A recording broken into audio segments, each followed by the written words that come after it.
আপনারা যারা আছেন, আমরা আপনার সন্তান, আমরা আপনাদের ছোট ভাই, আপনার ইনকাম করে টাকায় আমরা খাই, জনগণের ট্যাক্সের টাকায় আপনার বেতন হয়।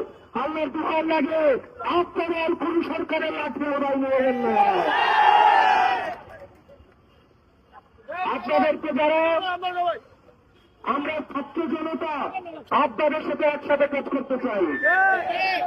যারা প্রশাসনে আছেন আমরা আপনাদেরকে সহযোগিতা করতে চাই। ছাত্র জনতা আপনাদের বিপক্ষে নয়, ছাত্র জনতা আপনাদের প্রতিযোগী নয়, ছাত্র জনতা আপনাদের সহযোগী। ছাত্র জনতার পক্ষে থাকবেন, আপনাদের এই ইউনিফর্মটাকে আমরা সম্মান জানাই।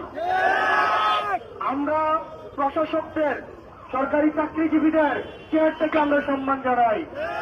কিন্তু যখনই আপনারা জনগণের বিপক্ষে গিয়ে কোন ফেসিবাদকে সেবা করা শুরু করবেন, তাহলে আপনারা জনবিরোধী অবস্থান নেবেন। যখনই জনবিরোধী অবস্থান নেবেন, তখনই ছাত্র জনতা আপনাদেরকে প্রতিরোধ করবে। প্রিয় পুলিশ ভাইয়েরা, প্রিয় প্রশাসনের ভাইয়েরা, যাদের টাকায় আপনাদের বেতন হয়, আপনারা তাদের প্রতি আপনারা এহসান করবেন, তাদের প্রতি আপনারা ইনসাফ করবেন।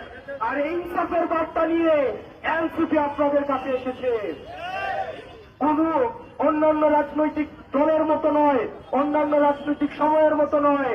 আমরা চাইব না পুলিশ এনসিপি পন্থী হোক, আমরা চাইব না আমরা কোন সরকারি প্রতিষ্ঠান এনসিপি পন্থী হোক, আমরা চাইব পুলিশ জনগণ পন্থী হোক। আমরা এনসিপির বার্তা নিয়ে আপনাদের কাছে এসেছি। আমরা এনসিপি এমন একটি বাংলাদেশ চাই, যে বাংলাদেশে প্রত্যেকটা প্রতিষ্ঠান স্বাধীন, সেখানে পুলিশ হুকুমের গোলাম নয়, যেখানে সরকারের গোলাম নয়, পুলিশ জনগণের কাছে দায়বদ্ধ। প্রিয় চট্টগ্রামবাসী, আমরা যে জায়গায় দাঁড়িয়ে আছি, আমরা রক্তের উপরে দাঁড়িয়ে আছি। শহীদ তরুয়ার রক্ত এই পিছফেলা পথকে কালো রাস্তাকে লাল করেছে। শহীদ উমরের রক্ত এই কালো রাস্তাকে লাল করেছে। আমার ভাই ওয়াসিম 2 নম্বর গেটে নিজের টাকা রক্ত ঢেলে দিয়েছে। আমরা বলতে চাই, এই রক্তের উপরে দাঁড়িয়ে অতীতের স্বাতন্ত্র উৎসাহে বাংলাদেশে চলতে দিতে পারি না। সেই আওয়ামী সংবিধান বাংলাদেশে ফেসিবাদ কায়েম করেছে, তাইও না ধর্মপ্রিয় মানুষদেরকে পুলিশিয়ালি কিলিং এর মধ্য দিয়ে হত্যা করেছে। সেই আওয়ামী সংবিধান বাংলাদেশে থাকতে পারে না। প্রিয় সহযোদ্ধা, শিক্ষার্থী ভাইয়েরা, কামার কুমোর, কৃষক, বাস ড্রাইভার, ট্রাক ড্রাইভার, ব্যবসায়ী সমিতির মানুষ, আপনাদের কাছে আপনাদের সন্তানরা এসেছে।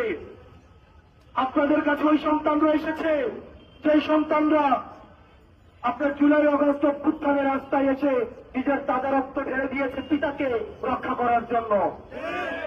যখন পিতারা ব্যর্থ হচ্ছিল, যখন পিতারা দীর্ঘ কারাগারে নির্যাতন নিপীড়নের মধ্য দিয়ে জেল জুলুমের সময় কাটাচ্ছিল, এই পিতাকে মুক্ত করার জন্য, এই পিতাদের মুক্ত করার জন্য এই সন্তানরা, 18 বছর বয়সী সন্তানরা, যাদের দুর্নীতি করার খায়েশ নাই, যাদের পদ পদবীর লোভ নাই, যারা এমপি মন্ত্রী হইতে চায় না, যারা ক্ষমতায় ভাগবাস হইতে চায় না, এই সন্তানরা রাস্তায় এসে তাদের রক্ত ঢেলে দিয়েছে।